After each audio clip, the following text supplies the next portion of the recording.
Hello, everybody, and welcome. I'm your host, Joseph. Today, we are giving our first impressions of the first look at the PlayStation 5 user experience, the UI. So, with all that said, and with all that out of the way, Future Joe, start the show.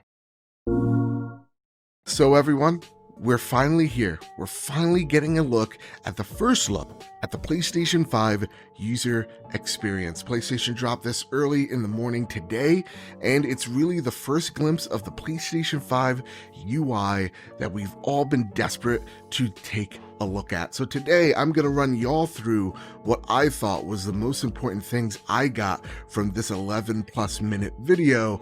And with that, PlayStation first and foremost states up front that there is more to show. This is just the first look at the PlayStation experience, but nonetheless, this is really impressive. Just the first glimpse of what this machine is able to do, I'm super psyched for it, and these are the reasons as to why. So first things first, we see Sid Schumann jump in, log into his PlayStation 5, quote unquote.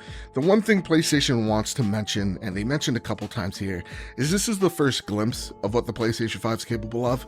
It looks like there's more things that they're going to be offering, or more things they're going to go into detail on, which is super cool.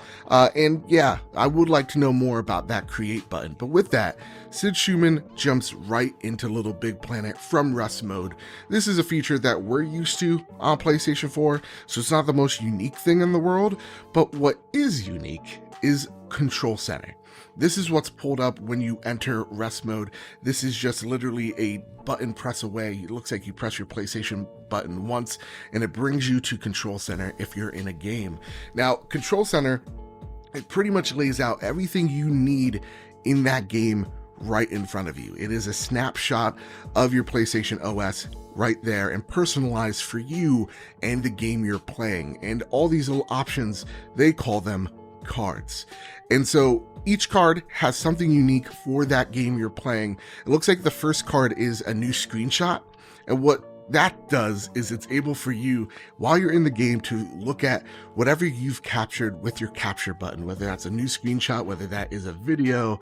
And then they even have something where it shows your level progress, or even your trophy progress, or how far left you have in a level if you're short on time. It'll actually predict how much time each level takes for you, which is really interesting. It's really cool. And these are little just quality of life things. You know, taking a look at screenshots on a PlayStation 4 often takes you out of that app and loads up the media app, and then you have to look at your screenshots, see if you want to load them or share them, whatever the case may be. It takes a while. It's here, it's literally as you're playing the game. It's quick, it's simple, it's incredibly easy. This card system I'm really impressed with so far. One of the biggest things that I'm super impressed with the Control Center cards is PlayStation Help. This is for PlayStation Plus members, where they give you spoiler-free help with games that you're playing. So for Sackboy's Big Adventure, if you're trying to find hidden items in the game, you can actually go to PlayStation Help.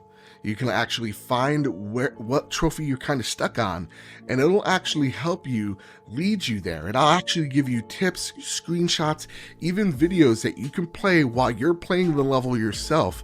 This eliminates you having to go to Google search what you need and kind of having that two-screen experience. Now it's right there on one screen for you, which is really awesome. And again, it's all spoiler free. And that's really cool that they're trying to curate content and at the same time giving you spoiler free content, because I hate when I'm spoiled in a game. Now that said, parties are even more intricate than before. It looks like parties aren't just simply, I created a lobby with my friends to come in. It looks like you're actually creating pinned groups. Think of it like a text message group, right? Where you're on your iPhone and you have your messages. It's kind of like that. It's where you have a group of friends. This is your little space and you guys can go into it without having to create a new lobby over and over again. And it looks like here with the PlayStation 5, it's going to be a lot faster, and it's going to be doing this while you're playing the game. So you don't have to press out of a game. You could just literally enter a party without having to exit out of that app, which is super cool. And the other cool thing is the picture-in-picture mode. You can actually watch your friends play whatever games that they're playing. They showed, I think, Lost Legacy here. So if you guys are waiting for your friend to finish up, you can actually look at what they're doing and maybe even give them a little help along the way if they allow it. That's really freaking cool. That is really awesome. And so far so good when it comes to the control feature set. There's a lot of things here, and if there's a card that you use a lot, whether it's PlayStation Help, whether it is that picture-in-picture mode or trophy progress, you could pin that to the front of the control center so it's easy access for you. Again, I really like what I saw here, especially in control center, but there is so much more to tackle, so let's get to that now. So one negative here is when we're out of the control center, Sid Schumann wants to go from Sackboy over to All-Stars Destruction, right? Destruction All-Stars. I said that name backwards. Whatever the case may be, he's jumping from game to game. Now, Xbox has a feature, I believe it's called Game Preview. Xbox people will yell at me in the comments. But pretty much what it's able to do is if I'm playing a game on Xbox, I'm able to just literally stop what I'm doing in that game, go to another game that I was just playing, and instantly I'm in that experience, right? I think it's like less than like 10 seconds you're in that game loaded up and playing where you left off. And it's up to 5 games that you're able to do that with. Super impressive. Looks like with PlayStation 5, they're not going to have something like this, which is a kind of a bummer, but nonetheless, games are loading up insanely fast. Destruction All-Stars loaded up. It didn't even seem like there was a load time. It was just the PlayStation menu, and then bam, you were in the game. So I don't know if that's the biggest negative in the world, but it is something to point out. Now, they do talk very briefly on that create button, and I hope that this is a video all to itself very soon, because what we have seen is very little, but it also seems like it's very minimalist. So when you want to capture a picture, you can do that in real time. Sometimes when you're taking a screenshot in a game, it's kind of like you're guessing what is the right motion that character is going to make when you hit that screenshot. Sometimes it comes out awkward, sometimes it comes out bad, sometimes it comes out great. Now you're taking the screenshot in real time, so it's much easier for you to take the shot you want, and you can go back to your previous recordings or record right then and there, or stream right then and there with the control button.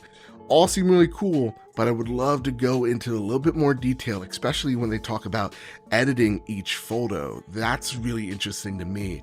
I hope they do have some more integrations that is not just to Twitch or to Twitter, that there's something more here. Now let's get into the PlayStation 5 home screen. Very, very reminiscent to that of the PlayStation 4, which was reminiscent to the PlayStation 3. But the big takeaway here is it looks like it's a lot more simplistic, it's a lot more clean, and it's a separation between your game stuff and whatever media you have as well. So this is the game side of your PlayStation 5, where all your games are. The problem with the PlayStation 4 is after a while things got cluttered, and they had a media app for you that was just super slow, super sluggish, and it is the one reason why I don't watch Netflix or Hulu on my PlayStation. It's because it takes so long to get to.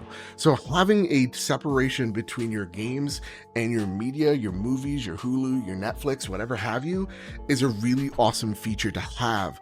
And again, they didn't show any of the media stuff, which is a bummer.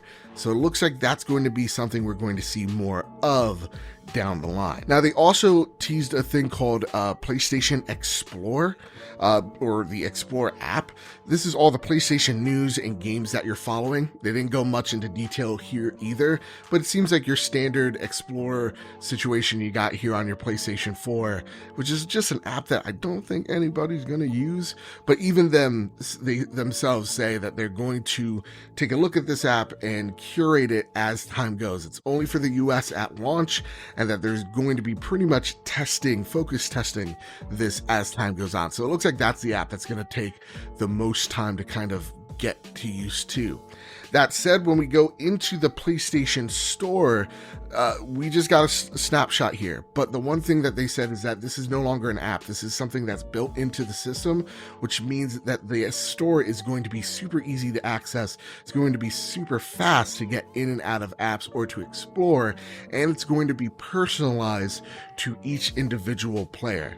These are all really promising things. As we take a look at the PlayStation 4's store, it just got cluttered, super slow towards the end of its life, and seeing that they're taking a look at it and trying to bring a more personalized experience hopefully means a more curated experience where PlayStation indies can really shine in, and that gets me really excited. So with that said, that's pretty much everything we saw. The one thing I do want to note is speech dictation.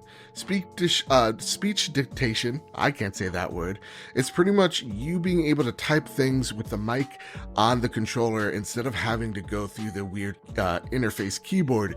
You can just say what you want and it's going to be dictated in the system, which is super cool. And hopefully that makes sense as to why that mic is there on the controller. And so there you have it. That is the first look at the PlayStation 5 UI. And just as a first glimpse, as a video I've watched about 3 times, I am really liking the direction of where this UI is going. It looks clean, it looks simple, it looks fast, and that's what I'm really looking forward to.